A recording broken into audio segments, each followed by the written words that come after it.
in the silver market. It's controlled at the wholesale level by very few players, very few number of bullion bankers, and so they have a very tight control on it. But I haven't seen any kind of institutional control that would account for the fact that silver prices relative to all other industrial metals have been very, very low, including the price of gold for that matter. And so I think that the longer run factors are real factors. And, the bullion banks do manage the price of silver. They do escort the silver production from the mines into the marketplace. Renowned economist Mark Thornton breaks down one of the most misunderstood dynamics in today's precious metals landscape, the hidden forces shaping the price of silver. He explains that unlike most industrial metals, silver remains heavily influenced at the wholesale level by a very small group of bullion banks. These institutions manage a large portion of global silver flow, from mine production to market distribution, giving them an outsized role in short-term price behavior. However, despite this tight control, Thornton emphasizes that long-term fundamentals are now overpowering the constraints of the paper market. Silver's price has remained unusually low compared to both gold and other industrial metals, creating what many analysts consider one of the most undervalued situations in the commodities sector. Structural demand from technology, energy, and investment continues to grow, while available supply tightens each year. This disconnect between suppressed pricing and rising real-world demand suggests a major revaluation is coming. As long-term pressures mount, the metals market appears primed for a significant shift, one that could rewrite silver's position in the global financial system. If you found this helpful, like, share, and subscribe to The Metal Bar. Turn on the bell so you don't miss any updates, and comment below to share your thoughts on it. Appreciate you for tuning in. Now, listen to the interview. We were a market that was being sustained on the demand side by silver stackers and, industrial users and that kind of thing, which is very stable. And then as silver moved up recently, a lot of traders and institutional players got involved. And of course, they're much more short run oriented. And so we've seen a great deal of volatility in the market and a little bit of chaos in the wholesale markets. And so that's what's been going on, I think, in the short run. But, the silver market on the demand side is divided up between the industrial demanders and the investment demanders, which would also include jewelry, people who buy and hold. And the industry demands are also relatively stable. So it's that marginal player that's really had a big impact. And in the longer run, however, I think there's some very important factors that come into play here. And specifically the fact that on the supply side, 70% of new silver entering the market comes in as a byproduct of industrial mining. And so that supply is inelastic or relatively insensitive to price. And so this is why we see a lot of gyrations of silver prices around the general trend in gold prices, because the market for new silver on the supply side is relatively inelastic. And that can affect us in both directions. If there's a big expansion of industrial metal production, then you're going to get extra silver production entering the market.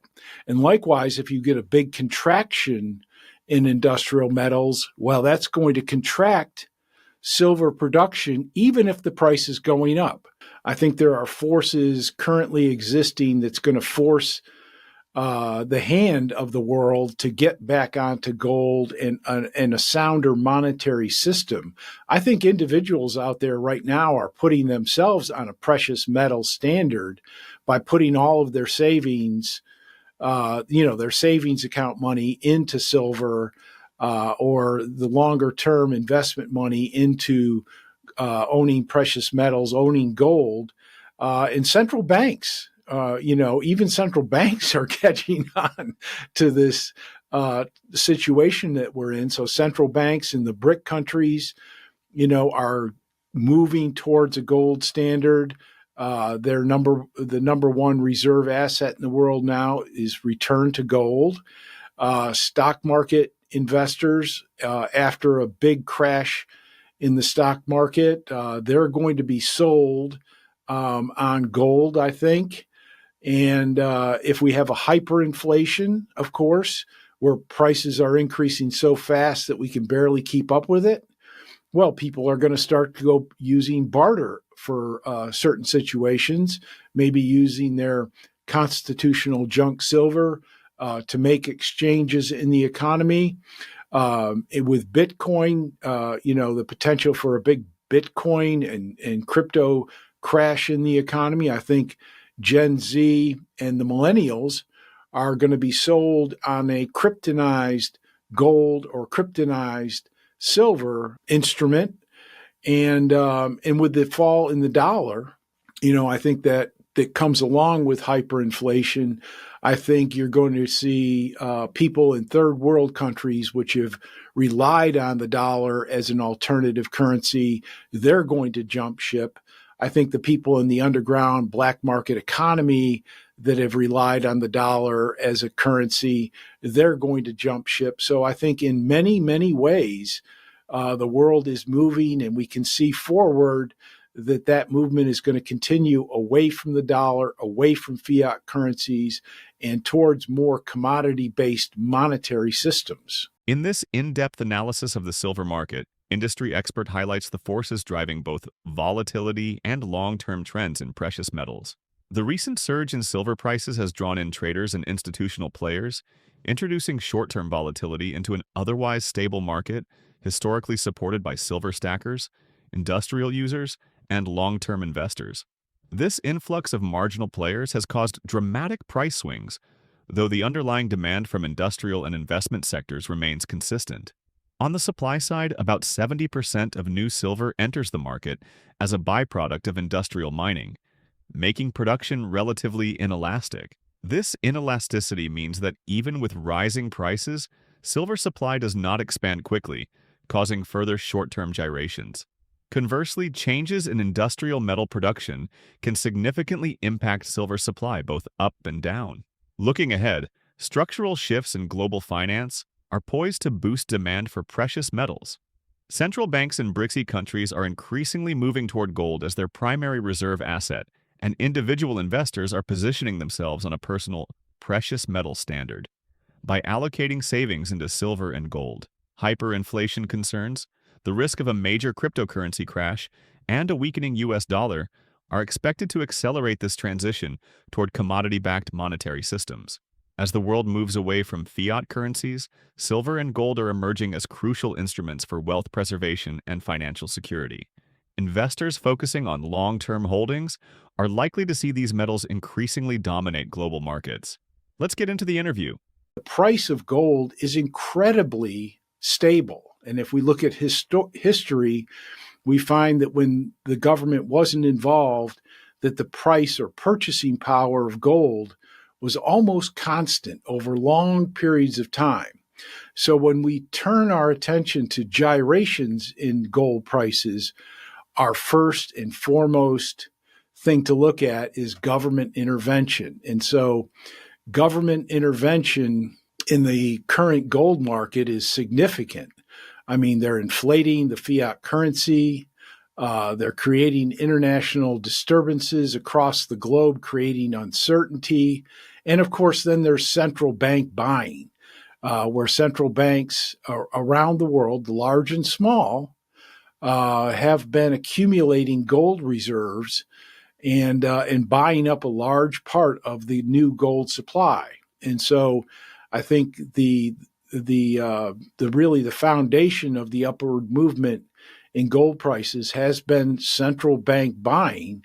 But if you look at the other aspects of demand for investors and so forth, they're concerned about what government is doing in terms of inflating the fiat currency, borrowing and spending beyond belief. I mean, it's a runaway process right now where governments are not jogging, they're sprinting in terms of spending and going into debt on an enormous scale. And that's what's the uncertainty that generates is creating a market for gold by private investors, which we've seen in recent months, where private investors are looking at the outlook in the economy presented by the political class, and they're saying, hey, I don't want to be in the dollar. I don't want to be in government bonds. I need to at least diversify into precious metals right now because of the great uncertainty. So it's all this price movement, of course, is not a natural feature of things, of the free market. It's all government driven. The United States always had a stockpile of silver for war and for coinage. And we disgorged ourselves of a lot of our wartime stockpiles decades ago. And so this represents a restockpiling of government hoards and also other policies which will contribute to domestic production, domestic consumption, and domestic storage of the metal. So silver is a very, very valuable metal. It's really the only metal that will do in a lot of applications, especially with alternative energy, all kinds of electronics, artificial intelligence, and computing technology. And so it really is a strategic metal. It really is a very important metal. And the fact that the government is maybe opening the way forward, helping to open up new mining in the United States and stockpiling and other policies that might increase demand, I think that that's going to represent the same type of tailwind on a lesser scale than what the central banks are doing for the market for gold, where they're setting aside, they're buying current production and setting it aside as a reserve asset. In this detailed analysis of precious metals, the expert highlights how government intervention is a major driver of recent price movements in both gold and silver. Historically, gold's purchasing power remained remarkably stable when governments were not manipulating the market. Today, however, inflationary policies, massive borrowing, and geopolitical uncertainty are fueling strong demand for gold among private investors and central banks alike. Central banks around the world have been accumulating reserves, taking a significant portion of new gold production off the market, creating a foundation for upward price momentum. Silver, on the other hand, is gaining attention as a strategic metal with critical industrial applications. From alternative energy to electronics and artificial intelligence, silver's unique properties make it indispensable. Government initiatives aimed at expanding domestic mining, stockpiling reserves, and supporting domestic production are adding to the structural tailwinds for silver. This combination of central bank accumulation in gold and strategic stockpiling in silver underscores a broader trend. Both metals are increasingly viewed as safe haven and essential strategic assets. Investors looking to diversify away from fiat currency and volatile markets are likely to continue turning to gold and silver, further tightening supply and driving prices upward. If you found this helpful, like, share, and subscribe to The Metal Bar. Turn on the bell so you don't miss any updates, and comment below to share your thoughts on it. Appreciate you for tuning in.